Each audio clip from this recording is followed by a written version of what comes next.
Hai, welcome back to my YouTube channel bersama Bang N di sini. Seperti janji saya sebelumnya, pada minggu ini kita akan membahas bagaimana membuat sebuah pembukaan paragraf yang baik. Karena apa? Karena pembaca akan memutuskan untuk melanjutkan membaca atau tidak berasal dari bab 1 kita. Dan bab 1 kita dinilai bagus atau tidak jika pembukaannya menarik. Jika tidak menarik, maka pembaca akan tidak melanjutkan membaca. Itu kemungkinan terburuknya. Jadi tetap di sini sampai videonya habis.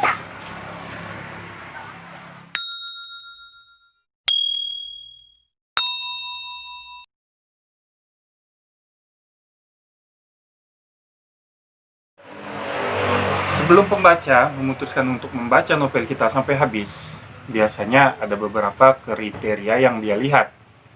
Yang pertama adalah siapa penulisnya. Yang kedua adalah blurb-nya atau deskripsinya. Biasanya di belakang novel, kalau novel cetak itu ada namanya blurb. Blurb itu potongan cerita yang ada di dalam novel yang mempunyai nilai jual atau yang membuat pembaca penasaran. Atau bisa juga blurb itu memang sebuah kalimat promosi untuk di dalam ceritanya. Biasanya ada juga yang tidak berkaitan dengan isi ceritanya, tapi masih berkaitan. Nah, itu blurb. Terus yang selanjutnya adalah dari sampul atau cover. Biasanya juga pembaca memutuskan untuk membaca karena awalnya tertarik dari cover yang bagus. Dan selanjutnya tentu saja adalah pembuka paragraf, pembuka bab pertama. Jika semuanya sudah mendukung yang sebelumnya dari penulisnya, jika penulisnya pun mereka belum kenal tapi dari covernya bagus dan blognya bagus, mereka akan memutuskan untuk mulai membaca di bab pertama. Nah, disinilah kewajiban kita harus membuat bab pertama yang menarik. Karena jika bab pertama tidak menarik, seperti saya bilang di awal, mereka akan memutuskan untuk berhenti membaca cerita kalian. Jadi pembukaan bab pertama ini sangat penting, sangat krusial bagi saya. Oke? Bagaimana caranya membuat pembukaan paragraf pertama yang menarik? Tentu saja ada beberapa hal yang harus kalian hindari, yaitu membuat pembukaan yang klise. Klise itu sudah sering sekali digunakan maksudnya ya.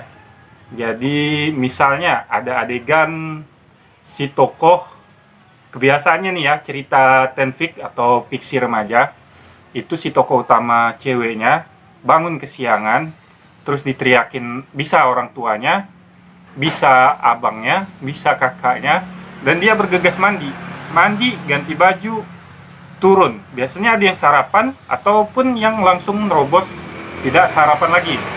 Dan ketika dia jalan menuju sekolah yang notabene-nya kata dirinya sudah terlambat, dia menabrak cowok. Nah, dari situlah dia awal ketemu dengan si tokoh utama cowok dalam cerita itu. Nah, itu kalau bisa jangan menggunakan itu. Itu sudah sangat mainstream. Banyak cerita yang menggunakannya. Dan jika kalian menggunakan pembukaan seperti itu, ya pembaca kalau yang udah banyak baca ya, pasti akan bosan dan berhenti membaca cerita kalian. Karena cerita kalian sama saja dengan cerita yang lainnya. Atau misalnya kalian membuat cerita dengan pembukaan tentang matahari yang baru terbit. Nah, itu juga klise. Jadi hindari hal-hal yang klise. Jadi apa saja sebaiknya yang digunakan untuk pembukaan yang baik. Nah, jadi ada beberapa formula yang saya juga terapkan di dalam cerita saya agar membuat bab pembukaan paragraf menjadi lebih menarik. Seperti contohnya adalah di novel Azlan. Azlan, pembunuhan di rumah berhantu, itu menggunakan formula di mana saya meletakkan konflik yang hampir ending. Jadi konflik yang hampir ending di dalam cerita tersebut saya letakkan di bab pertama dan di pembuka paragraf. Nah, kenapa? Ini adalah agar supaya pembaca baru membaca sudah paham mengenai masalah si tokoh, sudah tahu kesulitannya apa, dan tentunya itu membuat pembaca tertarik untuk mengetahui bagaimana akhir cerita si tokoh dan bagaimana awal mulanya sampai si tokoh bisa seperti itu. Nah, ini formulanya meletakkan konflik yang hampir akhir ke paragraf pertama di bab pertama tentunya. Ini sudah saya terapkan di Azlan. Jika kalian ingin baca, nanti saya letakkan linknya di deskripsi.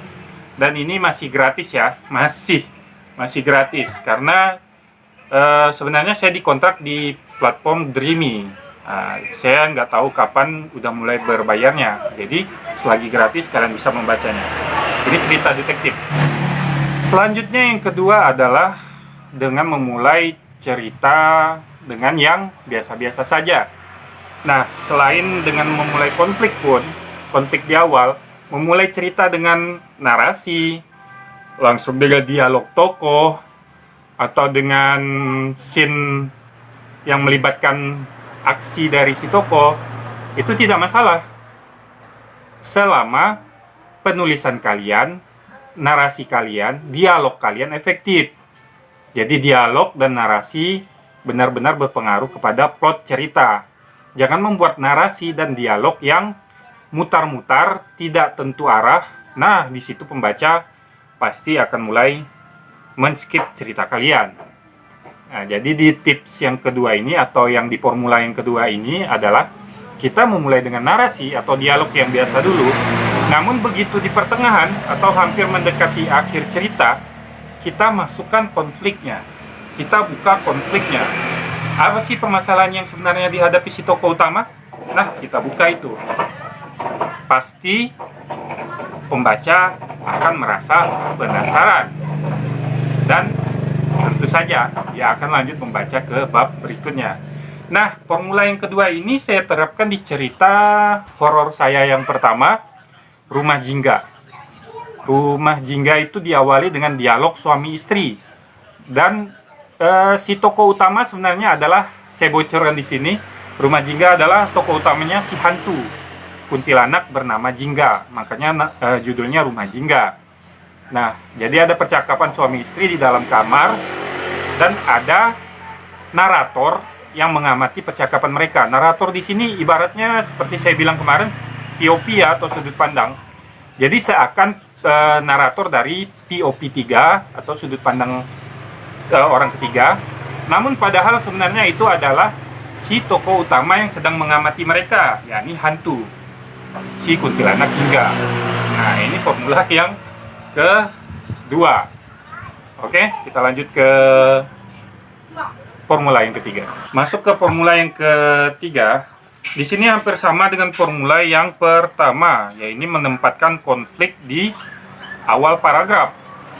Tetapi konflik yang di formula ketiga saya terapkan ini, konfliknya tidak ada di ending, tidak ada di ending cerita, tapi malah konflik yang awal, penyebab cerita ini bergerak. Nah, itu kalian boleh menggunakan formula tersebut. Jadi contohnya nih dalam cerita saya yang berjudul Mati Suri. Nah, cerita terbaru saya yang berada di Wattpad dan dalam waktu kurang lebih 2 bulanan itu sudah mencapai 123.000 pembaca untuk detik sekarang. Nah, kalau Rumah Jingga yang saya sebutkan sebelumnya itu viewernya 91.000. Cuma menempuh waktu sampai pembaca sebanyak itu pun memerlukan waktu yang cukup lama. Nah, di Mati Suri ini saya tidak tahu lagi hoax atau memang cerita saya ya lumayan worth it lah untuk mencapainya. Ya nanti bisa kalian lihat lah, nanti di deskripsi saya sertakan juga. Nah, di Mati Suri saya menempatkan konflik tentang alasan. Jadi ada si tokohnya Retno dan Wawan. Retno di sini cowok ya, banyak yang salah kira Retno itu cewek ketika membaca cerita saya. Jadi Retno ini seorang penulis novel dan dia mau melakukan riset untuk cerita dia selanjutnya ke daerah yang menjadi latar cerita. Nah, di daerah tersebut, mengapa Retno ingin melakukan riset di sana? Rombongan pembawa jenazah mengiringi si mayat ini, wanita namanya Santi. Dan begitu sampai di kuburan, dia diturunkan dan dimasukkan ke dalam liang kubur. Begitu hendak ditata kayunya, itu dia bangun. Mayatnya langsung duduk. Nah, itulah pembuka paragrafnya. Langsung saya masuk ke scene si tokoh utama, Retno dan Wawan. Retno di kafe dan didatangi oleh Wawan. Nah, itu di Mati Suri. Jadi itu boleh juga kalian coba. Jadi kalian masukkan dulu konflik awal pemula konflik yang menyebabkan cerita kalian berjalan. Apa itu? Nah, jadi itu formula yang ketiga. Oke? Jadi apa yang dapat kalian simpulkan dari ketiga formula yang telah saya berikan? Kalau kalian mengikutinya dari awal sampai dengan yang ketiga tadi, ada satu hal yang harusnya kalian garis bawahi. Wajib kalian membuka apa konflik dalam cerita kalian tersebut. Itulah yang membuat pembaca tertarik untuk melanjutkan membaca. Kalau tidak dibuka, pembaca tidak akan tahu. Masih gampang ceritanya. Ada pembaca yang tipenya masa bodoh, yang penting dia mendapat bacaan gratis. Tapi ada juga yang kritis, ini tidak menarik, maka dia akan meninggalkan cerita kalian. Jadi perkenalan konflik itu wajib diletakkan di setidaknya di bab pertama. Walau kalian mungkin nanti akan menggunakan formula yang saya sebutkan tadi, ada yang konflik di awal, ada yang konflik di tengah. Jadi terserah pilihan kalian. Oke, di materi kali ini saya tidak akan memberikan contoh, tapi saya akan memberikan link cerita yang saya sebutkan tadi di poin-poin sebelumnya, yaitu di formula pertama saya akan memberikan link di deskripsi, link cerita Azlan, pembunuhan di rumah berhantu. Ini murni cerita detektif ya, walaupun ada kata hantunya. Oke, dan yang kedua, saya akan memberikan link cerita tentang Rumah Jingga. Nah, ini baru horor.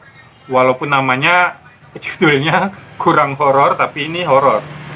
Walaupun juga ceritanya tidak terlalu sempurna, karena ini jujur saja, di Rumah Jingga saya baru serius belajar menulis. Penulisan yang baik dan benar di Rumah Jingga. Nah, jadi kalian bisa lihat contoh gimana sih penerapan formula kedua yang saya sebutkan tadi. Nanti linknya saya letak di deskripsi juga. Ini, oh ya, yang pertama itu di aplikasi Dreamy namanya. Tapi kalau kalian misalnya tidak download di Play Store pun, ketika kalian menyentuh linknya, maka kalian akan langsung dibawa ke webnya Dreamy dan kalian bisa langsung baca di sana. Dan jika pun kalian harus login, kalian hanya login bisa menggunakan Facebook atau Google email. Nah, oke, yang kedua, Rumah Jingga itu bisa kalian baca di Wattpad. Sebagian besar cerita saya berada di sana. Jadi kalau kalian misalnya memang tertarik untuk baca, kalian bisa buka di Wattpad saya. Nah, nanti Rumah Jingga linknya juga akan saya taruh di deskripsi. Dan untuk formula yang ketiga tadi, terakhir, saya akan memasukkan link dari Mati Suri. Nah, nanti kalian bisa nilai sendiri pembukaannya. Ini kita akan bertemu minggu depan. Karena minggu ini sudah pembukaan, maka minggu depan saya akan memberikan tips bagaimana mengakhiri cerita di setiap bab. Bagaimana mengakhiri sebuah bab yang membuat rasa penasaran pembaca begitu besar, sehingga akan selalu mengikuti setiap bab berikutnya. Nah, ini ada tekniknya tersendiri. Bagi kalian yang sudah yang memang penulis pasti sudah tahu, tapi bagi kalian yang belum dan ingin belajar menulis yang membuat pembaca terus membaca cerita kalian, kalian wajib tunggu. Oke. Sekian, sampai jumpa lagi dan stay healthy. Ingat, walaupun new normal bukan berarti kalian sudah bisa keluar tanpa masker dan berkerumun di keramaian. Jagalah kesehatan dulu sampai wabah ini benar-benar selesai. Oke.